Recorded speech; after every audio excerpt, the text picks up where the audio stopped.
We won't be intimidated by criminal threats. Show us what you got! I'm gonna knock you all on your asses! Never run from a real fight. If you don't stop, you'll get us sued. Welcome to the future. Transferring to autopilot mode. It's confirmed, milady. We're under attack. So it begins.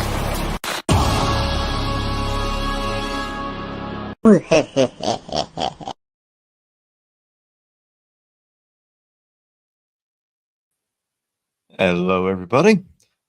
Thank you for tuning in today. I am joined by Chris Styling. Hello, Chris. Hey, what's going on? If you guys don't know, I'm Isaac Fox. I'm the one who writes and creates all the comics that we do outside of the artwork, because trust me, you don't want me drawing it. I can't draw to save my life. First off, if you've backed the Kickstarter so far, thank you so much. I'm going to pull up our screen over here. We are at 11,500 in less than a week. That is amazing. This is much better than last year. Very happy. Thank you, everybody. And in regards to that, we have some new items coming to the campaign. Tomorrow, we will be dropping the Pure Intent trade cover book. This means that every single cover that's been on Pure Intent so far will be in that book in glorious Virgin format. If you don't know what Virgin means, Chris, do you want to explain it for everybody? What's Virgin mean? Oh, pure and untouched. True. No titles or trade dressing on the cover. It's just the pure artwork, the raw artwork in your face. In some case, the bare artwork in your face, if you know what I mean. Don't tell Stripe. Chris, what are you working on right now, man? What's going on? Don't tell Stripe. Don't. No, I just had a big half rack of rib, so I'm just kind of just basking in that like a big old bear. I'm jealous. I'm very jealous. I haven't had dinner yet. Oh, don't be jealous. You could do it too. I haven't had ribs in a while, man. It's not hard. No, but they are kind of pricey down here, though. Oh, well, yeah. If you mean region wise, we just had a really good deal on ribs, so I just bought them. It was like, why not? That sounds nice. I have to check Aldi if they have. They have Aldi up there in Indiana? Yeah, that's actually where I got my ribs from. That makes sense because Aldi has really good prices. They're not sponsoring us, by the way. They should be, but they're not. Not yet. Not yet. Yeah, that'd be a great thing to do. A food company sponsor like comic creators. Like, yeah, just put an ad for that. Would make sense though. Put like coupons in the back of the books when you send them out. People get, coupons to go to get food. That'd be awesome. See, it'd be a tough sell, but maybe we can make that work. I don't think Aldi does coupons. Maybe they do. I'm not sure. You'll see some other new items coming on Kickstarter pretty soon, guys. Chris, what's your next Kickstarter coming, man? What do you got coming up next? We got the third chapter for Jazz Juggernauts Against Zealous Zealots. Should be coming out. I want to say March, either March or late February, depends on how we recoup after our convention in February. Have you done a convention before? No. All right, I'm gonna tell you right now. A couple tips, couple hot tips for conventions. I'm ready. First off, do you have a table or are you just going for the panel? Table. All right. Very important things. One, bring some lozenges. You're going to want them because you're going to be running your mouth nonstop. And your throat's going to hurt. Two, they make these things called like, they sell them at like any pharmacy. Walmart probably has it too. They're these little, called like high C boosters, immuno boosters. It's basically like a high C drink, kind of like powder you put in your water. Drink that. It will help you. It legitimately helps me from getting sick at cons because the conventions, let's face it, if you've been to a convention, it's a breeding ground for every kind of disease imaginable that you can catch. And you're going to want what you can to stay healthy with that. One of my colleagues, she does MegaCon every year. She does everything I just said. Plus, she has, when she goes to bed at night in the hotel room, she has a humidifier and takes a ton of medicines the entire time because, let's face it, if somebody has COVID or whatever, that's not going to stop them from showing up at MegaCon or any big convention. They're still going to go. He's going to be around it, and it sucks. Never caught COVID from a con, but it's a matter of time, I suppose, at this point. Now it's going to be bird flu. Oh, boy. Yuck. And now tuberculosis is back in a record-breaking outbreak. That's wonderful. We're going to get that too, Chris. Isn't it great? What a great time to be alive. Well, is it bad to say it could be worse? It's probably not bad because it could be worse, but it definitely doesn't seem wise to tempt fate, as we know that fate is merciless. Right. It could be bad. Yes, we could be being raided by Mongolians or neighboring villages that are trying to steal our crops and kill us and our women. Yeah, that could definitely happen. Not dealing with that. That's pretty cool. We don't have yet. No one knows how to grow anything. That's true. I've been relearning that one myself. It's a useful skill to have. Hunting and growing kind of food are fantastic skills, and fishing are fantastic skills to know how to have, regardless of what you feel, if you have a need or not. You fine. Stream that. Here, you want to say hi? Your Hi. hunter has something to say. He actually is a shockingly good hunter, despite being a house cat. But he's from the streets. I found him on the streets, so he every now and then he wants to remind people that he's from the streets. Sounds like me. Cool.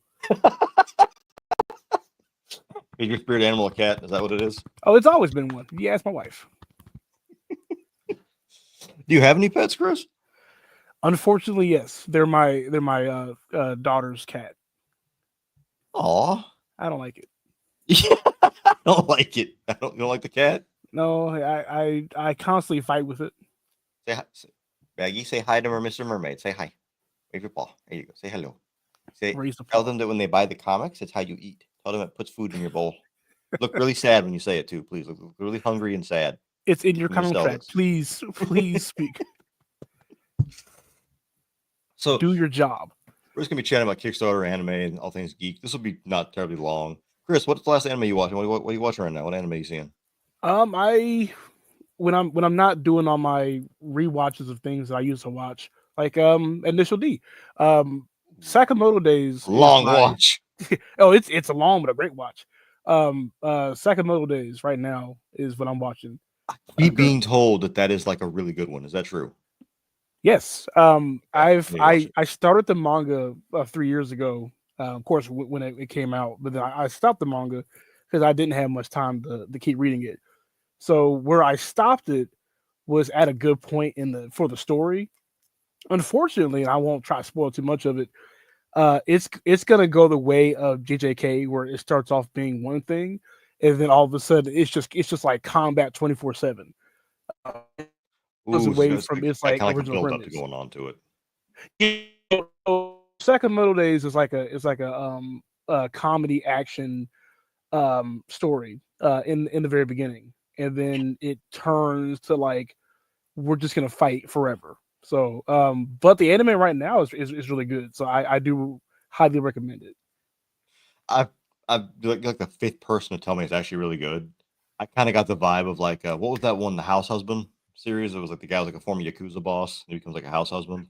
A similar vibe. You're not far off of that. And then like have you seen GTO, Teacher Onizuma? Yeah, well, I started that. My wife didn't like it, but I liked it a lot. It definitely has some weird moments in it, but it's a fantastic series. I remember one of the students, one of the lady students, keeps trying to get him in trouble for sexual harassment, which he's not doing, but she intentionally tries to settle like he's like trying to say like he stole her panties and stuff. He's like, yeah, I didn't do anything. What are you talking about? Trying to get him fired. Turns out, oh wait, no, this guy's like a former like crime boss. He's not somebody you really want to screw with too much. And he ends up like saving her, like helping her out with her family problems. Yeah, he's a good dude. You know, it's. I mean, it's far fetched because I mean, you'd be fired in a heartbeat for anything that he did in the show. It's kind of like, no doubt. I have made the mistake a few times getting sucked into the wormhole of House, which is an anime, but you know, it's the show. And the only thing I can think of the entire time is like, this guy would be fired and sued within 5 minutes. Nobody would hire this guy, no matter how good he is. It doesn't matter. He wouldn't be around patients. I do like that people are saying that they'd like to do what, Chris? You would be surprised on what they would allow nowadays. I probably would be. I have seen people point out that Hugh Laurie, however, would make a fantastic Alfred in the movies, and I agree. I think he could do it really well. Probably not going to happen because we don't seem to ever get the castings we as the public want. They seem like, oh, we're going to use this other person. Why? Because they came with a price, a contract. We're going to make Seth Green Donkey Kong. Yeah. Are you high, Nintendo? No, but with deals like that, when you see that and you're like, why would they do that? And then you'll find out in about a year and a half when he has some crazy deal going on. You're like, oh, because they helped do this for him. Yeah, it's. I'm sure there's. I'd have to ask Eric about it, but I'm sure when it comes to professional entertainment people, that your agent has like a lot of power. Yeah. and what you do and don't do. I don't know how that exactly works, but I am sure there's a ton that goes into it.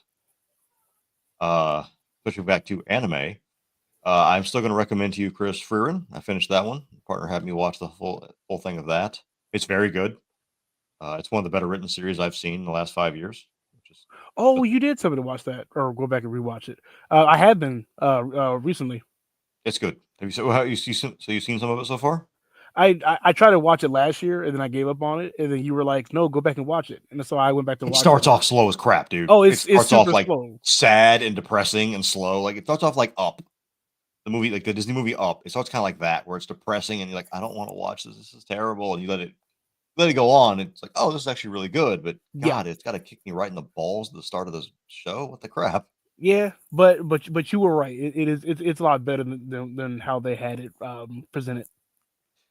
I do feel like they definitely presented that one in kind of a weird way, where like it starts off just such a slow way.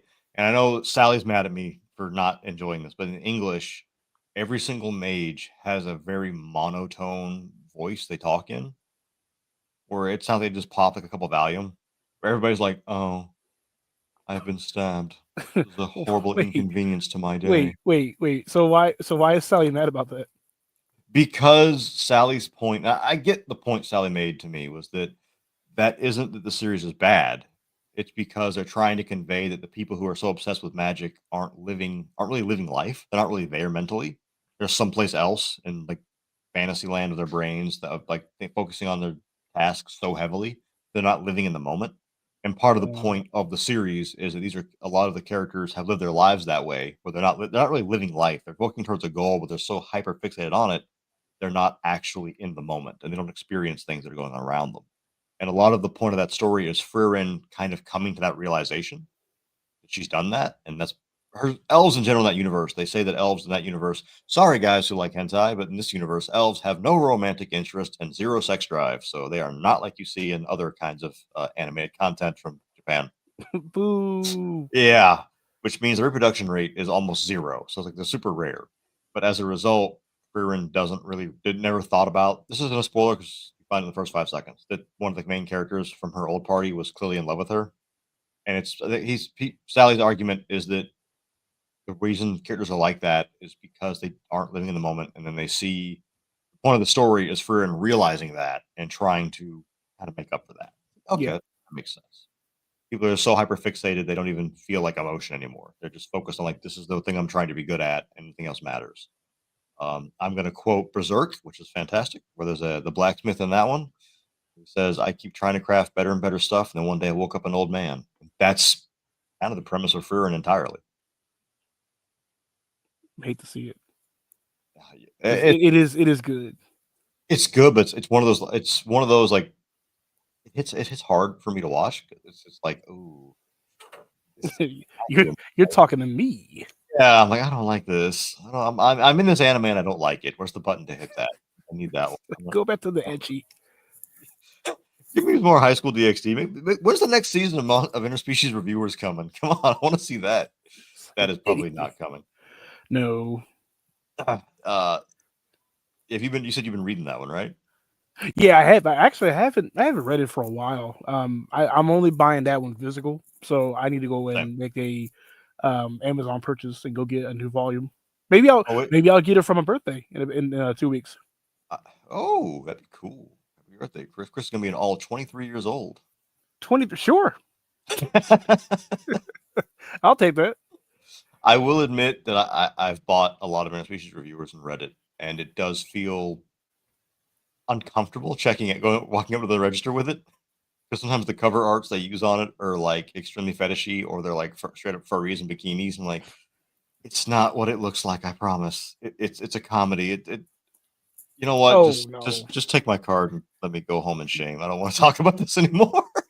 you and me are different because when I went to go buy a Subi-chan goes to lesbian brothels, I slapped that on the table extra loud and was like, "Yeah, you already know what it is. Either know what you this run me is. now or make this weird." But usually I try to balance out. Like I'll get that in like a normal book to balance it out. I'm like, okay, I'll get this, and then I'll get like some some BL manga or something like that. It's not That's quite too as obvious. No, just slap it and do not just make like constant eye contact. oh god, like a serial killer just I do all the the time. whole And I'm like, time. yeah, all the time. And then I'm like, what are you gonna do about it? Like no one's gonna believe you.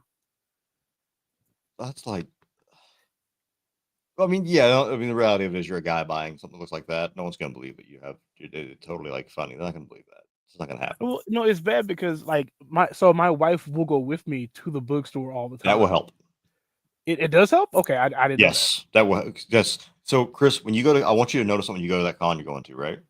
Right. I want you to notice that the sir, your tail is getting in my darn cables. Okay, good. I will notice that now. Thank you. Not that. No, it's just that's feline cat interference. Penalty on the play. Flag on the play. Yeah, flag on the play. Cat interference. Um, notice when you go there, if anybody's selling documakuras or excessively kind of like sexy stuff, notice who's walking around with it, and it's not the guys, Mm. it's chicks. And I'm not saying that guys don't buy it, because I can tell you from experience, because I sell that kind of product, they do buy that stuff. It's that the guys want a bag to hide it in, and the chicks don't. They don't mind as much because that double perception. Where if you're a guy and you buy, like, interspecies reviewers or a documakura or whatever, you're like, oh, this guy's kind of creepy. But if a chick does it, like, oh, she's open and cool. It's a very different mentality that we get hit with. That's why I say, if you go buy interspecies from the store, having your wife with you might actually be the saving grace of not being weird. Like, oh, he's got a wife. Clearly, he's just he just likes some different stuff. Okay, whatever. I thought nothing of it. I just try to make it as bold as possible whenever I buy it. I love the idea that you just embrace it as hard as you can. You walk up with like a Rias Gremory shirt where she's in a bikini posing. You're like, yeah, what? Say something, I dare you. I do. I love doing it. I mean, at that point, you gotta respect the game. Like, all right, this man, like, what do I say? Like, he went right for it. I can't say nothing about this. Exactly. Life is too short. Let me go ahead and have this. You're right about that, though. Like, we have stigmatized a lot of things in anime. Remember, like in the early 2000s, where anime like was immediately thought of as porn, no matter what it was. Everybody said it was porn.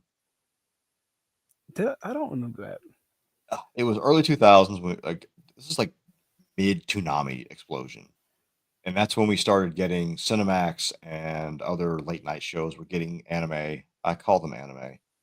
They were showing things like La Blue Girl and other very raunchy ones they were showing. You mean how I watched Ninja Scroll for the very first time? Yeah. Ninja Scroll is not a hentai, but it definitely gets rough at scenes. If you are not, I would give the same advice for Ninja Scroll I would give for Berserk. If you do not stomach sexual violence, do not watch or read that. It's not going to be a good time for you. But if you can, I'm not saying you're about that, because I hope you're not about that. You are, I know you aren't, but whoever's watching, not into that. But if you are okay with that as a plot device, then you'll be fine. But if you're not, oh god, you're gonna have a bad time. Really bad time. But that's the time. Like 8 years old watching Ninja Scroll for the very first time. See, my first one was still Vampire Hunter D, the original one, and within 5 minutes, I saw a boob and a guy's brain explode, and like 14-year-old me was like, "What is this? This is amazing." We're in the future now. This is the greatest thing I've ever seen in my life. Why are we not funding this? This is great. And now we do fund it. Yeah, but like I wish that we would like go back to that like, kind of sort of like niche era, because now we're getting way too much like attention and warranting changes that don't need to happen. You mean how like every anime now is the time I tripped over my sister's shoelace and fell down the stairs and got reincarnated in a world where I'm actually a giant naked dragon with double D-sized boobs. I turn into a slime monster. That's the whole title. That's it. Yes. That's the entire freaking title now. Yeah. Well, yeah. that would not fly back in the day. No. First off, if I have to read if it takes me longer than 50 syllables to read the title of a thing, I'm probably not interested anymore. If your title's that long-winded, what the hell is your dialogue like? Exactly. Second, I'm not going to sit here and rag on those, because clearly there's a market for it that's working. I'm isekai'd out, bro. Like, I'm good. Give me something else now. I never started. Overlord was cool. Konosuba is hilarious.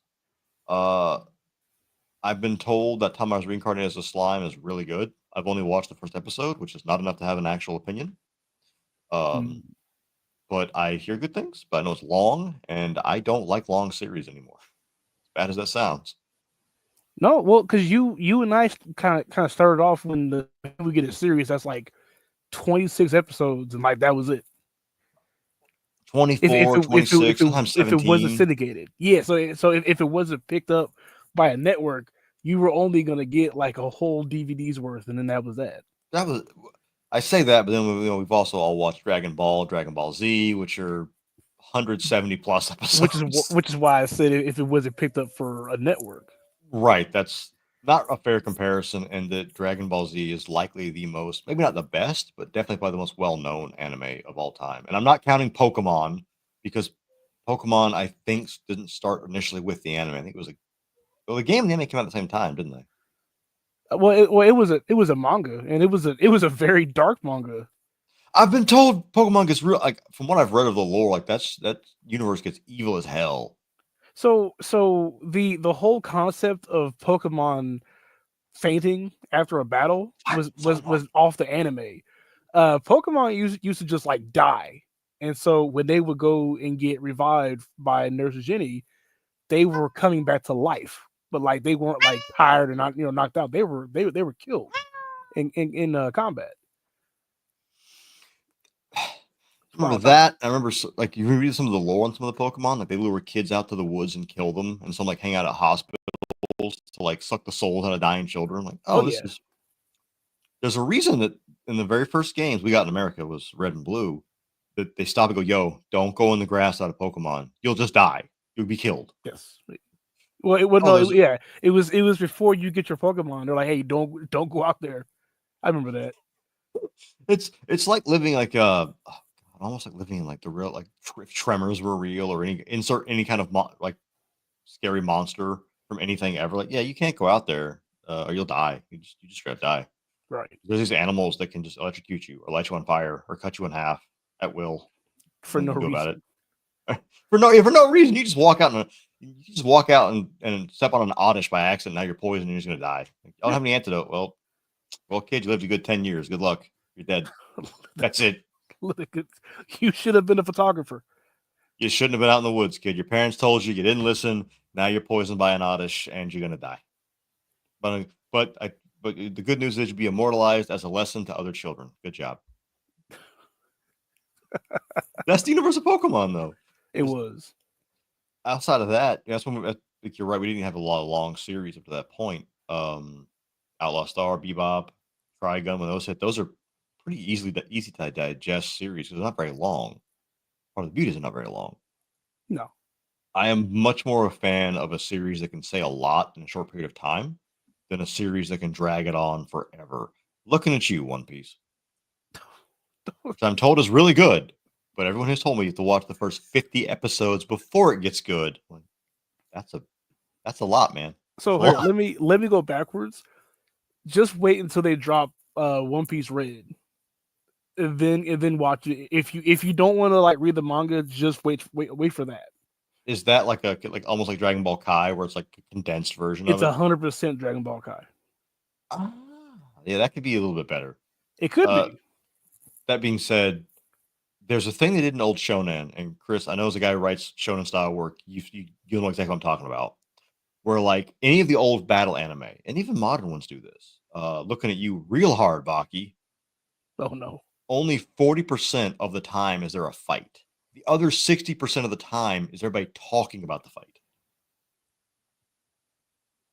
That's the entire series. Think about it. Dragon Ball Z, Yu Yu Hakusho, they all do it. They've all done it.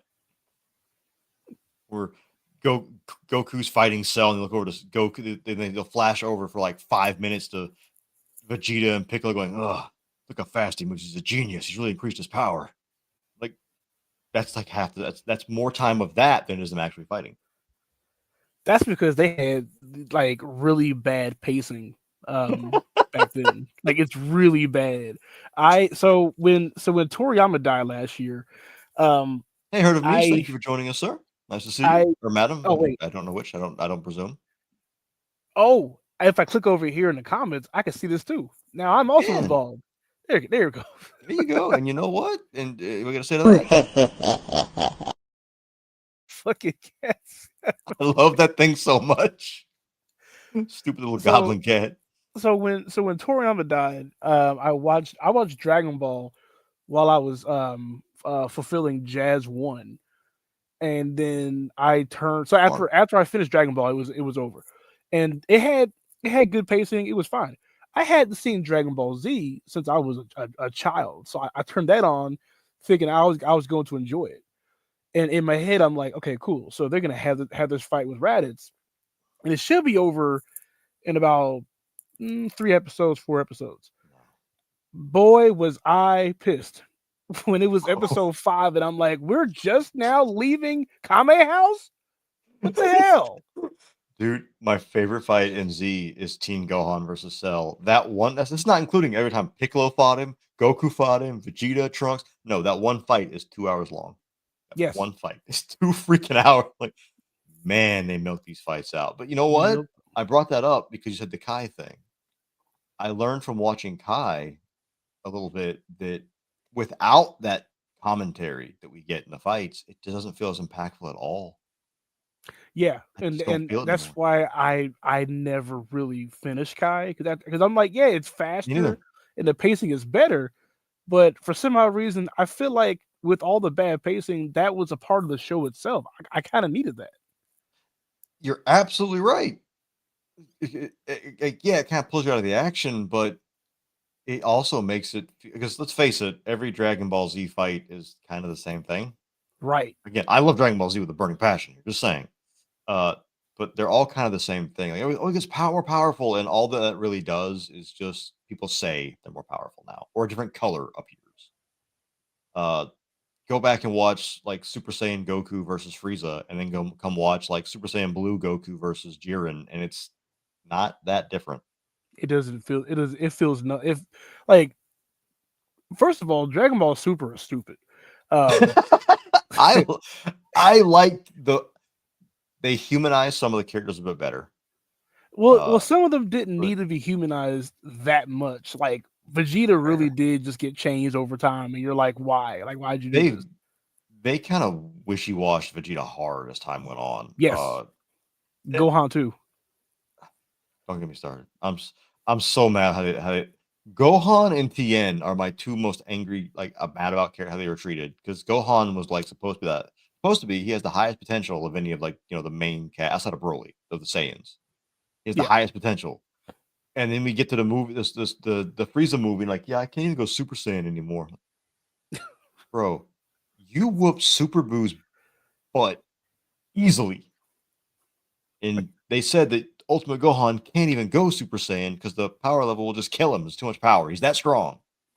And now, like, you're having a hard time fighting Frieza henchmen that you beat the crap out of when you were like 8 years old and had that stupid Timmy haircut. Nah, bro. yeah. No, this is terrible. It's not great. I didn't like But that. And then my boy Tien, they did him so dirty. He's just like nothing in Super. Like, yo, Tien's like the strongest human of all time. This guy went up against Cell and beat Cell's tail when Piccolo couldn't do it. The Saiyans couldn't do it at that time. And he had shoulders so big he couldn't walk through a doorway. What happened to that Tien? No. I mean, granted, in defense, I think they're all like 50 plus by the time Super comes around. So they are. I can see where Tien being human is going to slow down because 50 years old plus, you're probably getting a little more brittle, not quite as energetic as you might have Of once course been. he is. I mean, like, look at us.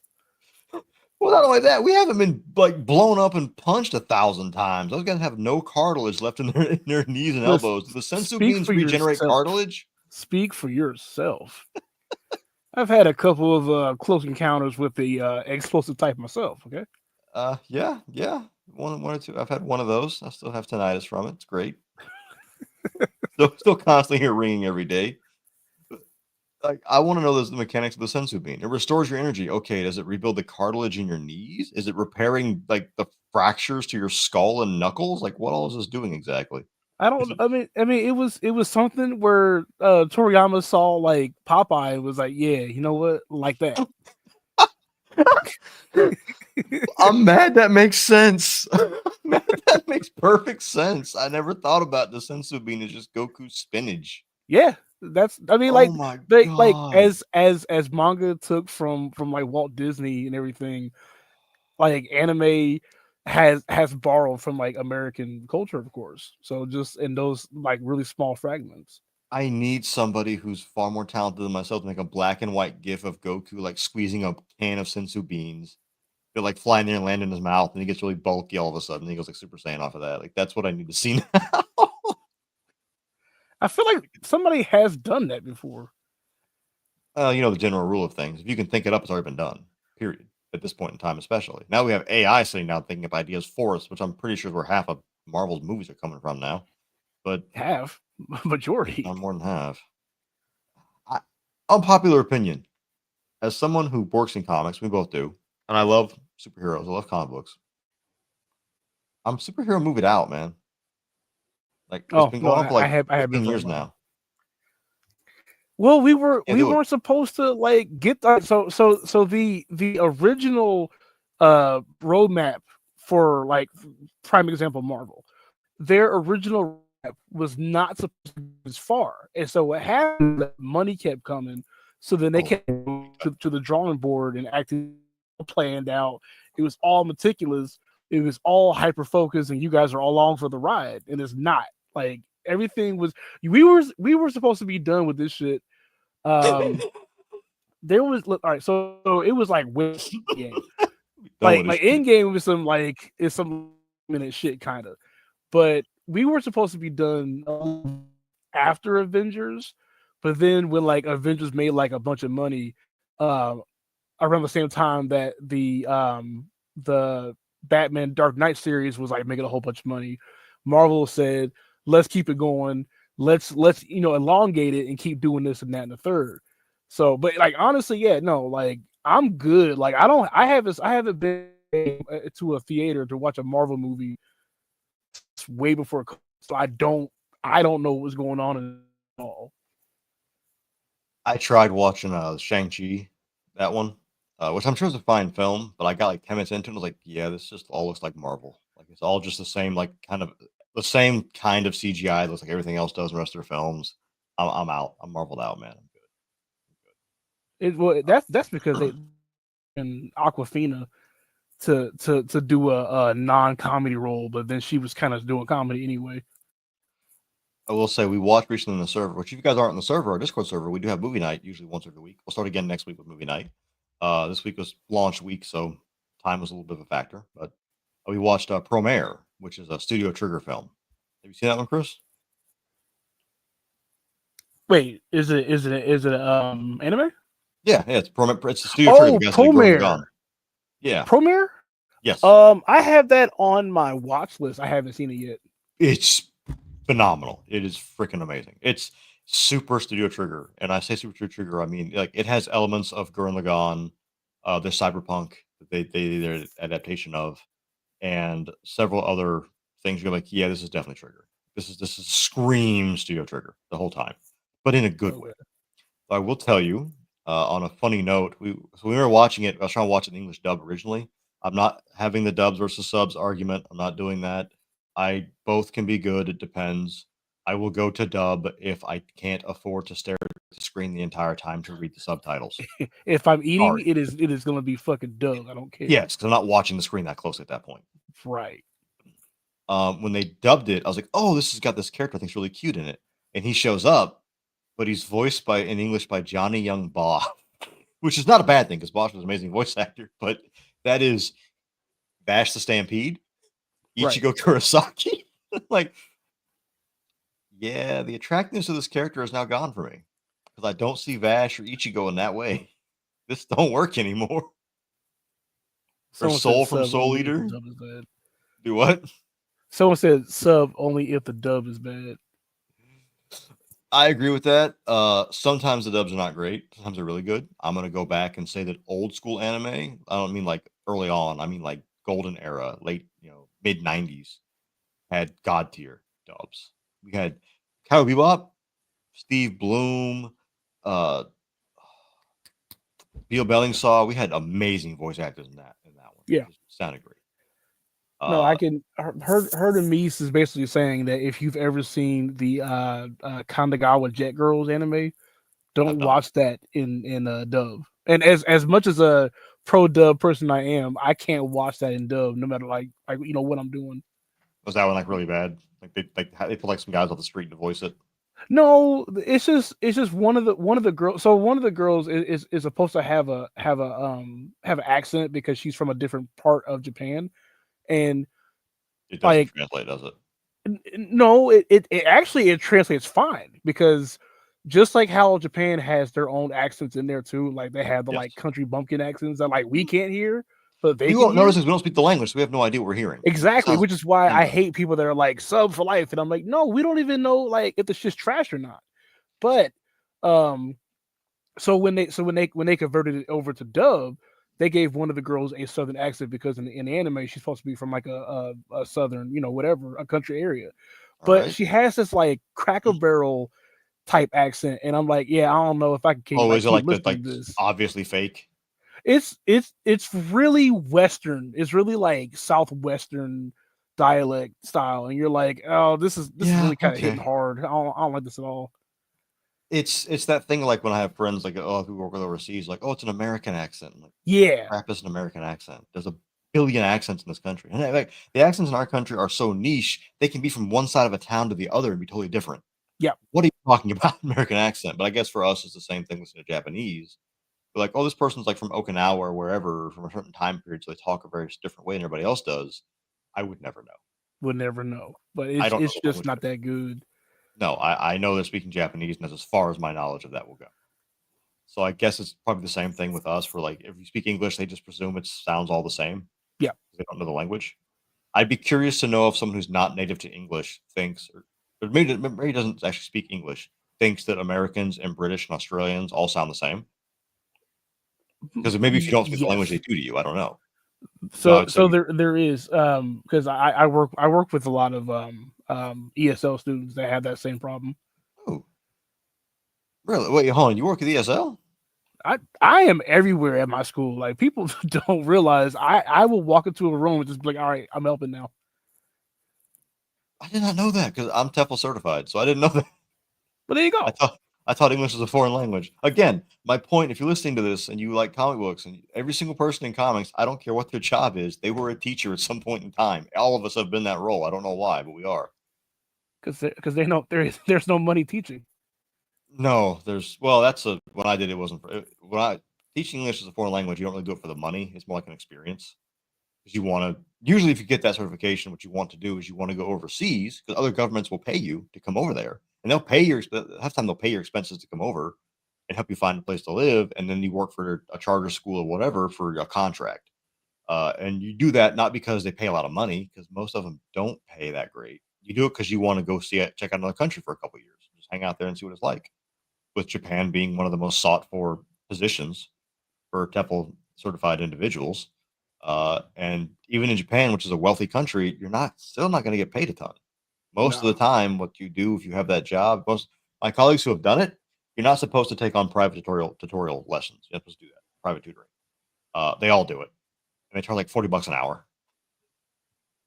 So some mom's like, I want my kid really good in English. You're like, all right, cool, $40 an hour, I'll send them over, we'll do it. And you just don't tell the school you're doing it. And I'm sure it's a known thing, but they're kind of like, well, we'll look the other way as long as it doesn't cause any problems. You could just pay me in takoyaki, it's fine. Their food is really good. I gotta be honest. I fucking love takoyaki. Amazing food. Their food is too good. Chris, you make wrestling comics, so I gotta ask you as we're preparing to close out here. What's your theme when you walk out to wrestle? What song comes on? What's my theme music? Yeah, when you walk out, like, what's the theme that comes out when Chris Style walks out to the ring? What will we get? It's got to be the Chef Boyardee commercial jingle.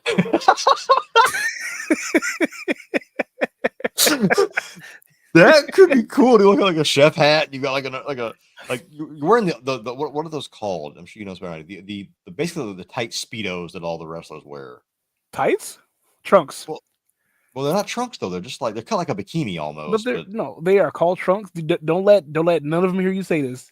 Really? Okay, got you. called trunks. All right, you walk it like you have an apron and a chef's hat, but then it's the trunks, and that's it. That's all. That's I guess shoes. That's all you got. And well, no, I'm also holding a silver, big old silver ladle.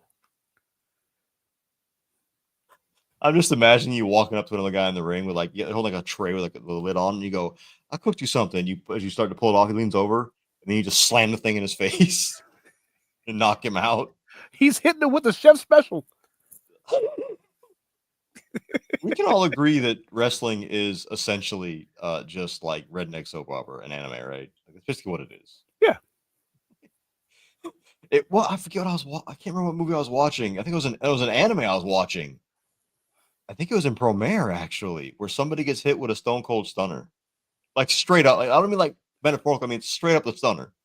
I think it's in Promare. They do it to somebody. I'm sitting there watching, going, "Oh my god!"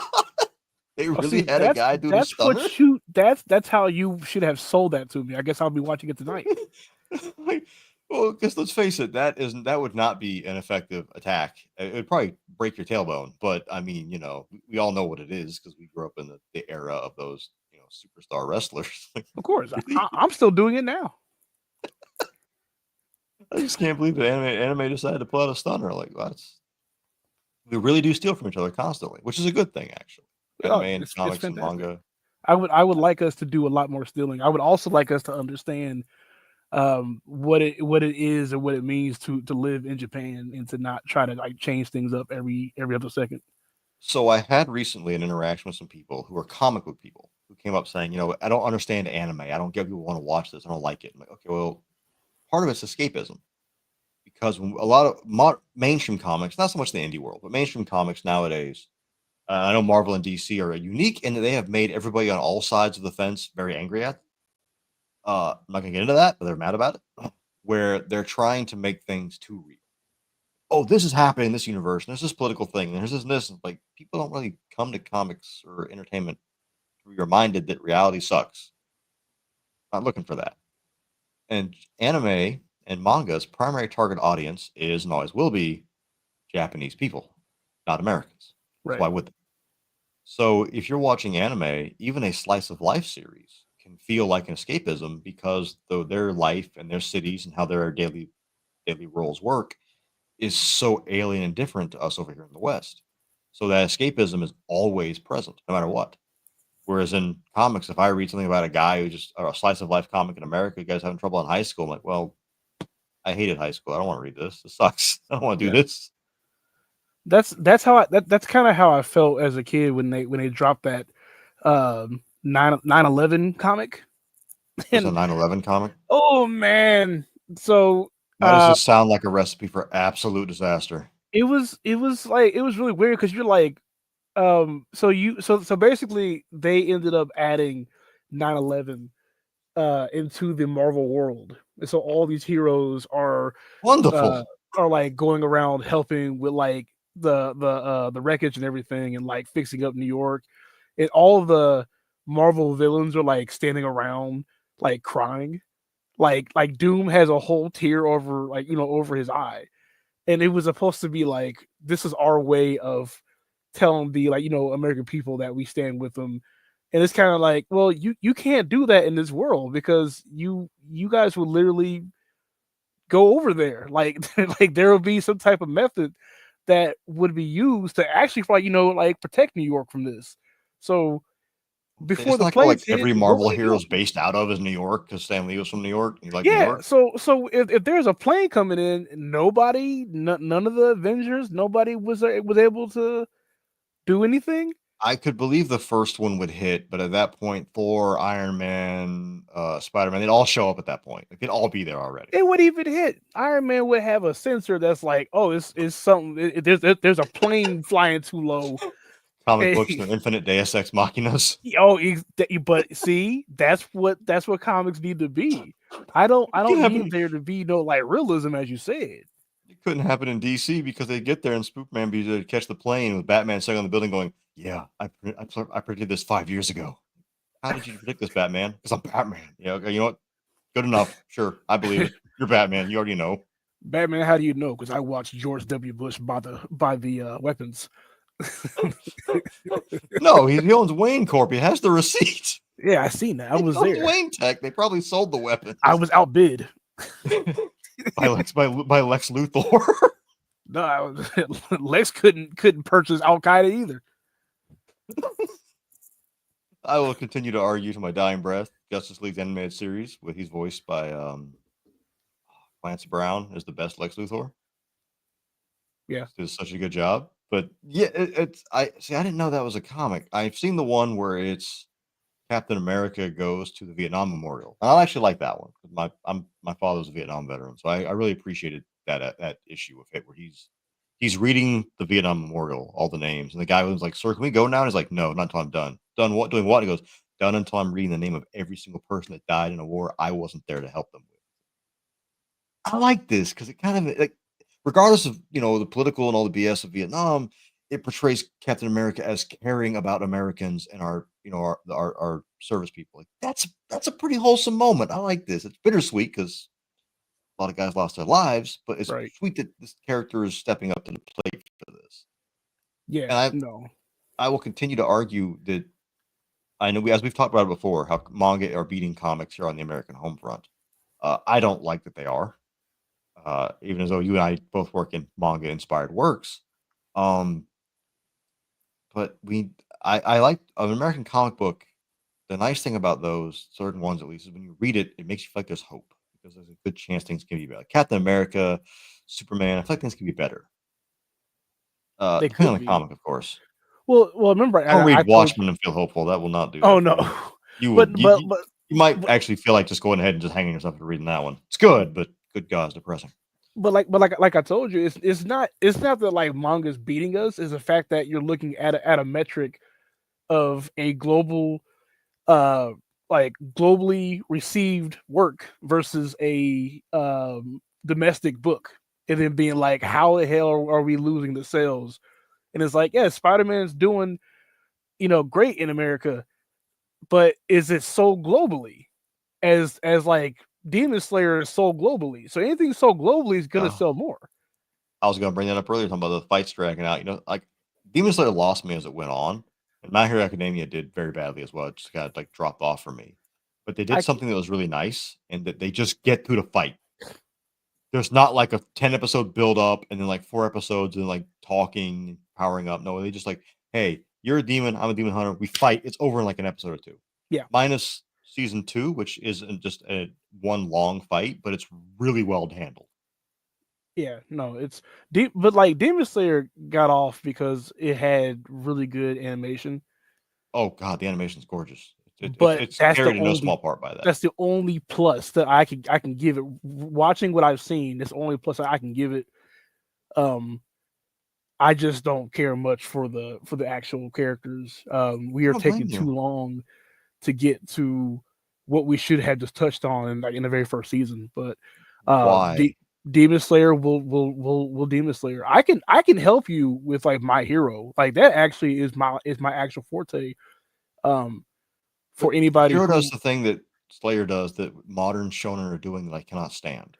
which is what the crying shonen. Yes, the main character cries constantly. He's like, "Oh no, look, that little girl lost her balloon. Ah, oh man, I had steak. I had to have chicken instead of steak tonight. Ah, like I hate you. Just shut up.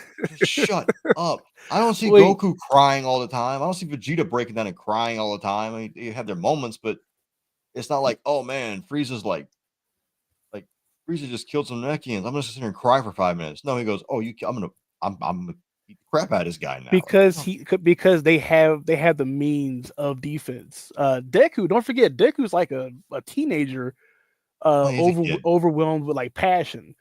If you ever pro tags are kids. Well, sure. And Ichigo starts off in high school. He's like 17. He's a kid.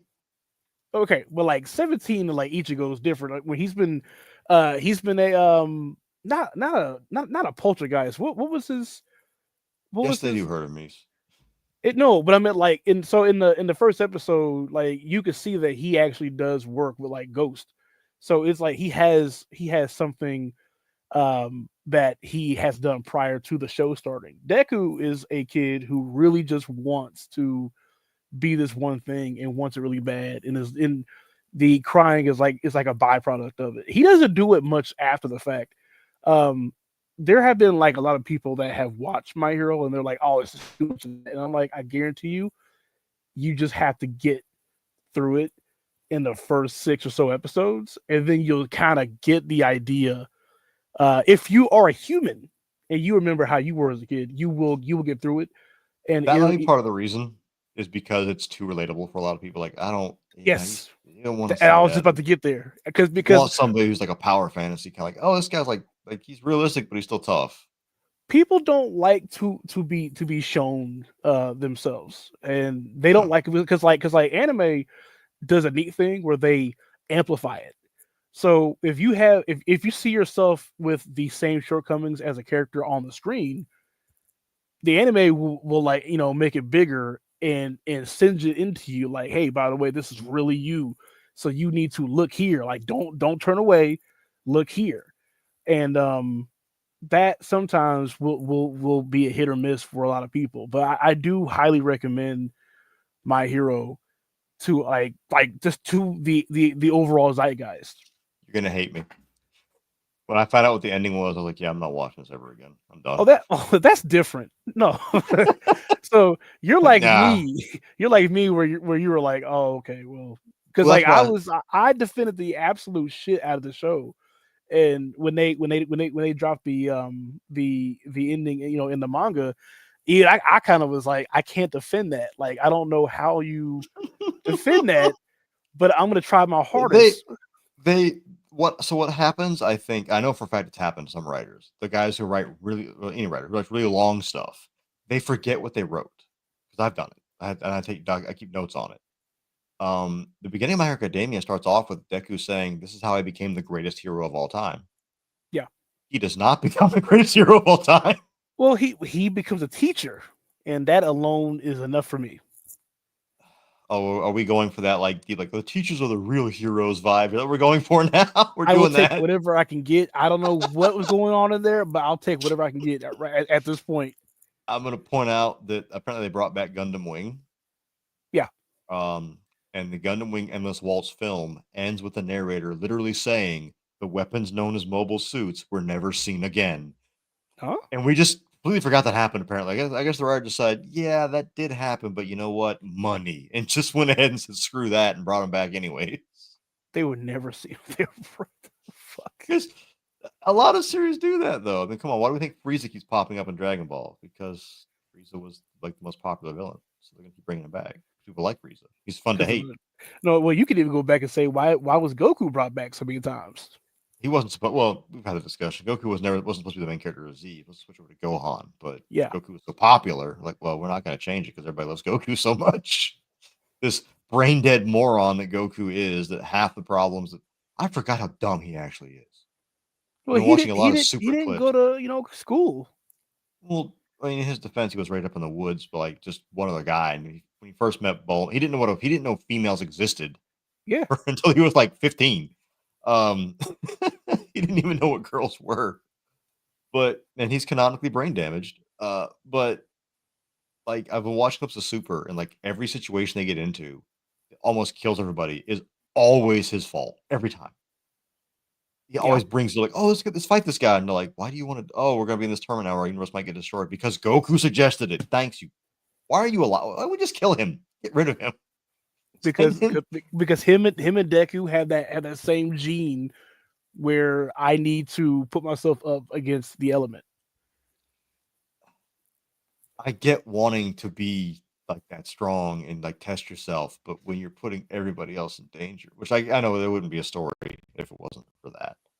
I'm still going to default to poking fun at Baki, which doesn't do that, but it does do. We discuss the fight narration to the extreme. There is a YouTuber named Solid J who has a bunch of these videos he does that are just like, it's basically like slideshows with text on it and voice acting, and they're funny though. And they get to that one where it's Baki and his dad fighting, and it makes, and there it comes in and goes, at that moment, Baki realized the real reason for fighting was invisible food. Here's a headshot of Muhammad Ali. And then like Obama shows up going, good job, Baki, for no reason. Like, and then there's Obama. Yeah, that's basically all of Baki. It doesn't make any freaking sense. Don't try to rationalize this at all. You're gonna have a bad time if you just enjoy the over the top crazy like feats of superhuman ability and don't think about it. It's gonna narrate everything they do, and that's going back to how Dragon Ball Z did that. Yu Yu Hakusho did that. They all did that. I will never forget Yu Yu Hakusho. You said you've seen Yu Yu, right, Chris? Yeah. All right. But by the way, we have a Yu Yu Hakusho cosplay cover over on the Kickstarter. But wrapped up. There's a part where Yusuke walks out after like he's known some of the demon guys that are competing that aren't like evil demons, and they see Yusuke and they go, "Oh man, he's built like a brick shithouse." Like, he looks the same he's always looked. He doesn't super bulky. He just looks like an average like 17-year-old guy. What are you talking about? But they're trying to portray it to where we'll feel hyped up for how strong and great, how many strides he's made as a character. Like, okay, sure, why not? But he's not any bigger than he was in the first episode. He's still the same size. It's not like he's Dragon Ball Z's Tien, whose shoulders continue to get bigger and bigger and bigger and bigger until finally he just can't walk into a house anymore. And he's still in the background. He takes up most of the background now, but yeah, he's still in the background. There just for no reason. I'm not a huge fan of Dragon Ball Abridged, but there are some scenes in there where it's Tien and Cell, and their back and forth is great. And then there's Yamcha. They have to go too far. I think Dragon Ball, one of the things it did was it had too many characters, and it wasn't planned to go as far as it did. So there was no plan for Yamcha. There was no plan for Yajirobe or what was the big guy's name again? Darn it, him. There wasn't a plan for those guys. I had to do something with them later on. You mean Oolong and Poor? Yeah, like I don't think there was a plan for them. Like they were like meant to come in and then like not really be a thing anymore. Like, no, did you ever see the first season of Dragon Ball? Yeah, it had a very conclusive ending. And you felt like I didn't have to watch it anymore. And then like the very next season is like, oh, okay, well now we have to go make some more turmoil. Yeah, pretty much. It's the same thing. It's the escalation of power. And I will tell you straight up, I am not a fan of Naruto. I'm gonna make somebody mad saying that. But Naruto does do something better than the other shonen do. And that is to where it's not always about escalation of power. Like, Yu Yu Hakusho, Dragon Ball Z, Demon Slayer, they're all this escalation of power. Naruto was, this guy, I'm technically tougher than this guy, but his special ability totally negates mine, so I can't fight him. I liked that rock, paper, scissors element a lot more than just like who has a bigger power level. But they also got rid of that really fast. Did they really? Oh yeah, no, Naruto. I did not make it into the what's the second season of Naruto where they're like teenage adults? Shippuden. Yeah, I didn't watch that one, so I don't know if that existed or not. So I don't like Naruto because as you said, they started off one way, and then when they like introduced all these like other characters, they were like 19 steps ahead of our main characters, and I was supposed to believe that like Rock Lee should not have been like a top tier character or whatever, sure, but it went from being loses. Do what? He always loses. I don't think he's in any fight where he wins. He's won a few, but they're like wins that like don't matter as far as like the actual story itself. But when they go away from technique, as you said, the entire show becomes more about these like superpowered ninjas, and so it does exactly what you don't like. Okay. So it switches to escalation of power later on. You go, and I guarantee it does it so much more than Dragon Ball Z ever has, but no one wants to have that conversation. I liked it originally because it was kind of like, okay, my power is fire, but I'm way more advanced than this guy over his power is water, but his power is water. I can't touch him. So somebody else has to fight him. Yeah, that makes sense. Okay, I like that. Yeah, that kind of makes sense. You're countered by this individual because their ability just works against your own. It's like Pokemon. Pikachu is not, in theory, going to beat Geodude because it doesn't work on him. Yeah. Unless it's, Ash's Pikachu who's special. But any other Pikachu won't win that fight. Charmander's not going to beat Squirtle normally, but unless you're playing the game yourself, in which case you can make that happen. But canonically, that's supposed to be his fight. Right. Yeah. Well, Chris, we've been here an hour. I didn't mean for this to go so long. I am sorry to tie you up so long. Anything you want to say about what's coming up in your studio, sir? Oh no, same thing. Same thing that I said last time. We got Jazz 3, which is the 1, 2, and 3 campaign, coming out on Kickstarter late February, early March. I think you're smarter to do it that way. By the way, if I could go back in time, I wouldn't have launched in January.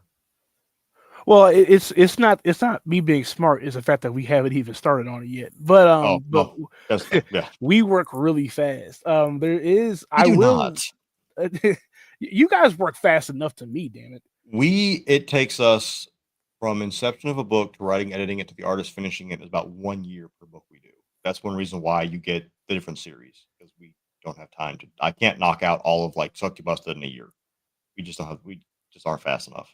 Well, you also have like a lot more in your book. Me don't have that. Yeah, but they're longer. This is the year. I will let me use this platform to announce this to whoever's listening. But we do have a new series coming out this year. I promised last year I wasn't gonna do a whole bunch of like new stuff. I was gonna start doing sequels of all the stuff that I did last year. But we are gonna do a new series, and it takes a little bit of inspiration from your Kremisi. So I'm excited to actually let you see that. Actually let you see that in your lifetime that like you have inspired something. In a fashion. I've also been inspired by the things that inspired you for Kremisi. So it's really just Tanami gets all the praise. But yeah, well, I mean, it's probably obvious anybody's ever kept anything that my studio does. Like, oh yeah, this guy clearly is in love with Tanami. Well, yeah, everything I do is like a love letter to Tanami. Pretty much, yeah. No, I have a bunch of pull quotes from last year, and all I've read was like, this is such a 2000s aesthetic, and I'm like, yes, because that's where I'm from. Because it was better. It wasn't as commercialized. We rewarded experimental idealism. We didn't. It's the same that happened to all of entertainment. Is that a bunch of guys in suits took over? So now it's about increasing profit margin, making our shareholders happy, following the trend. Whereas 2000s and 90s era anime was, I have this crazy idea. Let's see what happens. Let's do it. And and we got things like Acura, which kicked off the sci-fi world and made anime a global phenomenon because it was experimental. You came out with Acura today, nobody would care. It's not. So you're telling me that suits wouldn't back it. So you're telling me right now to my face that like Gantz would do terrible in this day and age. Which one? Gantz. Gantz is so damn weird. I don't even know where to start. Gantz is so weird. I'm not even sure. Like everything that guy does. There's another series he's got that's also weird. Like everything he makes is so strange. I don't know where to begin for Gantz. Well, but you realize that it was something that was able to come out back then, and yes, very much comfortably so. Not be moved around. It also has the only time I've ever seen characters be realistic in my entire life in anime, because anime does this thing, and I'm looking at you, Inuyasha, really hard, even though I love you, where it's like, oh, we could die at any minute, but I love Kagome, but I can't tell her. Oh, bro, you could die at any second. What do you mean you're not going to say nothing? No, you're going to be dead tomorrow. And in Gantz, he goes up to that chick. He's like, "Hey, we could die in this mission. You want to just, just bang?" She goes, "Yeah, let's do that." All right, that just makes sense. if I could be dead in 5 minutes, like, you want to just cool? Let's go ahead and just do that because it probably doesn't matter anyways.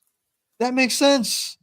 But no, we're gonna go to the trope in anime is everybody's afraid of their feelings, and I hate that trope.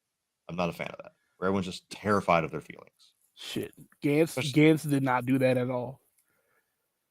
No, Gantz did not. Gantz was no lubricant. They just went in. The way in. Oh, yes, that's what Gantz is. If you guys haven't seen Gantz, I do recommend it, but you better be ready for probably the weirdest damn series you've ever seen.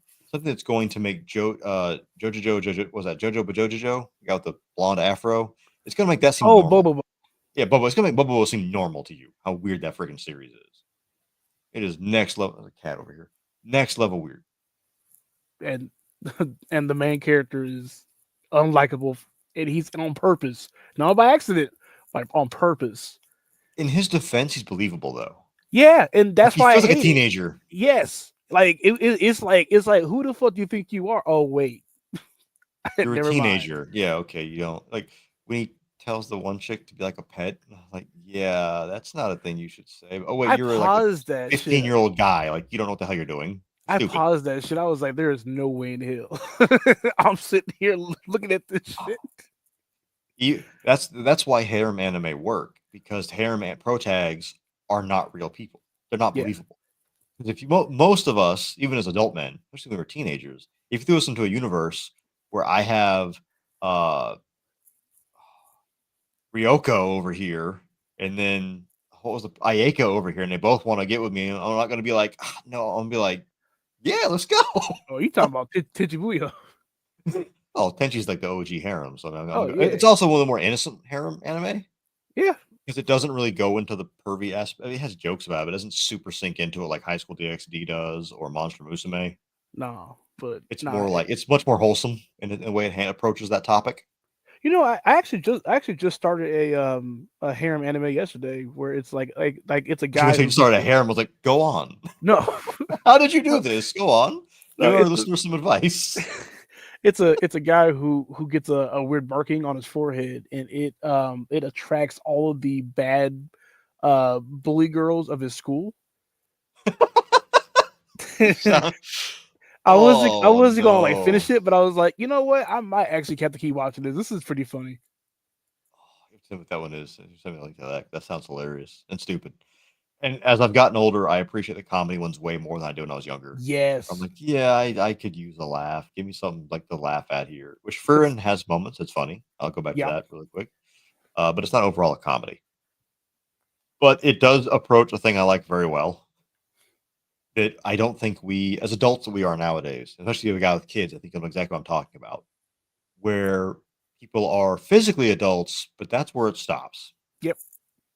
Furin's a lot of that. It's like, oh, you're an adult in form, but not up here and not in here. You're not an adult. And I think we've all kind of encountered more than a handful of people that qualifies for. I have some friends like that. Like, I'm a grown man physically, but not beyond that, man. No, you're not. Looking at you, Zach, you know who you are. Nah, he's a good guy. All right, so we're going to close it out here. Chris, where can we find you online at, man? Just right there, how my ad looks, how it's spelled. Chris Style Link. Come on Instagram, I'm on Twitter, Blue Sky, Facebook, Newgrounds. Yo, Newgrounds for real? Yeah, I had this idea last year of being like, I'm gonna go see what's hitting over there, and then nothing happened. I think it's a lot of porn nowadays. I was trying to promote porn. Oh. Hey, Newgrounds is cool because they don't have to deal with the BS of YouTube, but I think it's a lot of mostly adult content nowadays. I don't Oh know. yeah, I lost big time. There was a guy who made a looping GIF, and I was like, how is that better than what I'm doing?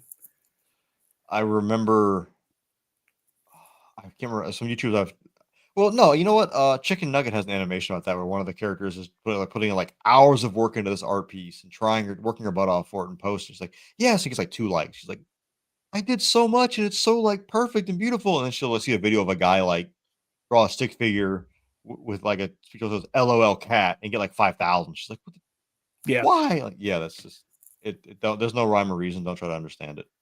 I can't Crazy. win. If you want to see more of Chris's work, I still have this loaded up.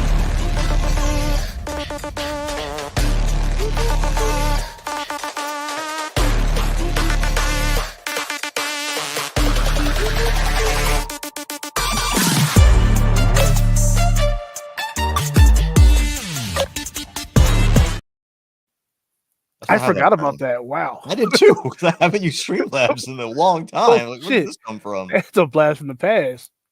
Has Newgrounds ever not been porn? I think when it first started, it was like I know they've tried to make a swing back to kind of fight against YouTube, because YouTube is definitely got way too much of a stranglehold on the internet and on the independent video market. Yeah, They need some competition. The problem is, how do you compete with a multi-billion-dollar company? And the answer is, I don't know. you don't. It's not easy. There's no way to do it. We are experiencing, without going into great depths, we are experiencing the rise of the indie across all platforms. We are seeing video game independent creators be more outsell AAA publishers now. We are seeing independent comics get more praise than mainstream comics. We're seeing independent animations get more love than main animations. So we're definitely we're entering the era, but we're not. I'd say we're like at the tip of the iceberg still. We're still going down to the real thickness of the indie era, which is good for us. Hopefully, it goes full blown within our lifetime. But if it doesn't, then it'll be the next generation is going to really enjoy it. We'll see what happens. Chris has nothing to say. I've lost him. He's gone quiet. No, I'm right here.